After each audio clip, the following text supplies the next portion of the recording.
Form 1 is to be completed by staff and volunteers at the following locations: street counts, drop-in centers, food banks, soup kitchens, outreach programs, bottle depots, and libraries.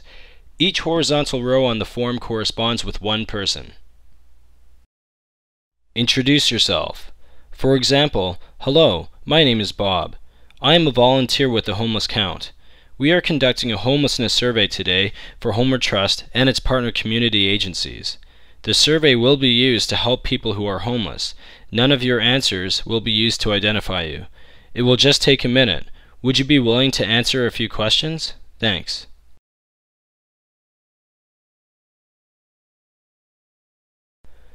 Ask question 1. Have you been asked about your housing situation today? Or, have you been approached by a count volunteer today? If the answer is yes, do not continue with any further questions. If the answer is no, proceed with question 2. Ask question 2A. Do you have a permanent residence to return to tonight? Prompt if they rent or own their own place. The use of the word permanent may create some confusion when asking this question. There can be many different answers that you may get. You may have to elaborate on what is meant by permanent. We intend permanent to mean a place that someone lives where their housing is secure. If someone indicates that they have a permanent residence and elaborate that it is their vehicle or a campsite, then we would count them as homeless. So if somebody says that they are camping in the river valley, or that they are living in their car, or that they are between places, or staying with friends indefinitely, or that they live at a shelter, or they are living on the street, they do not have a permanent residence, so mark no on the form. If they say that they own their own home, that they are renting, or that they are visiting Edmonton but have a permanent home elsewhere, they do have a permanent residence, so end the interview. Ask question 2B. Did you stay in a shelter in Edmonton last night? We will be counting in the shelters the evening before the count, and this question will act as a screening tool for the interviews so that we don't count the same person twice. If the person answers yes, record their answer and end the interview. If they answer no, continue on to question 3A. Ask question 3A. How many of your own children under the age of 18 are staying with you tonight? We want to count the number of families and children that are homeless tonight, so the children must be in their care on October 16th. Record the number of children. Ask for clarification if you are unsure if the children are actually in the adult's care or are living elsewhere. They must be physically in the adult's care on the night of October 16th to be counted. Move on to question 3B. If none, continue to question 4. Ask question 3B. Are you a single parent, or do you have other adults helping take care of the children? Record the family structure identified by the person being surveyed. This question will help us identify what family structure looks like within the homeless population in Edmonton. For the purpose of this question, a single-parent family consists of one parent caring for the dependent children, and a multiple caregiver family is one that consists of 2 or more adult caregivers for the dependent children. The other field will be used for responses that do not fit for either of these categories. Ask question 4. How old are you? If unable to ask, give us your best guess for their age. Age plays an important role for service providers who may have specific programs geared to youth, adults, or seniors. Record a specific age, not an age range. Ask question 5. Do you identify as First Nations, Métis, or Inuit? If yes, continue to question 7. If no, continue to question 6. In 2010, 38% of those counted in the homeless count were observed to be Aboriginal. This is a great overrepresentation, given the percentage of people in the city of Edmonton who identify as Aboriginal is approximately 5%. This question helps us to determine how we can best meet the needs of specific groups within the homeless population.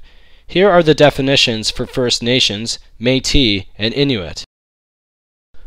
First Nations is a term that is generally used to replace the words Indian, band, or tribe, whereas Indian used to commonly refer to all native groups that are not Métis or Inuit.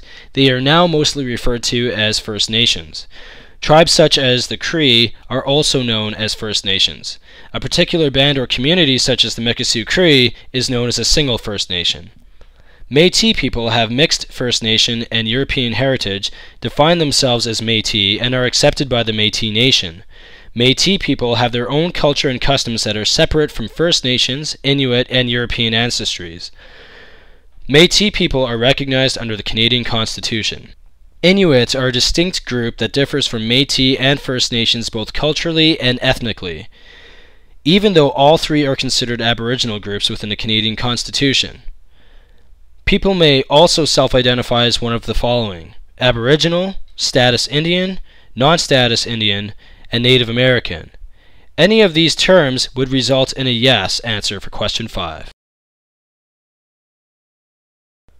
6.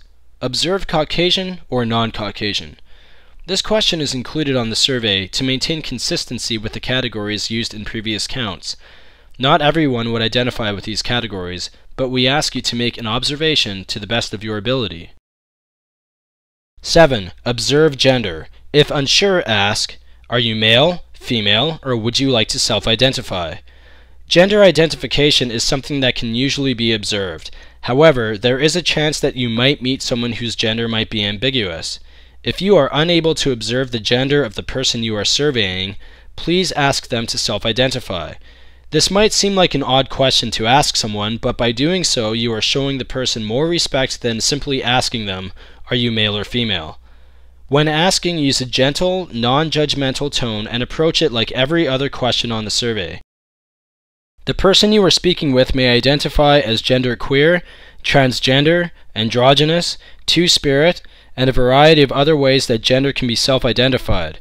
Please be open-minded and treat the person with the dignity and respect they deserve. For resources and a list of gender and sexual orientations, please visit the link displayed.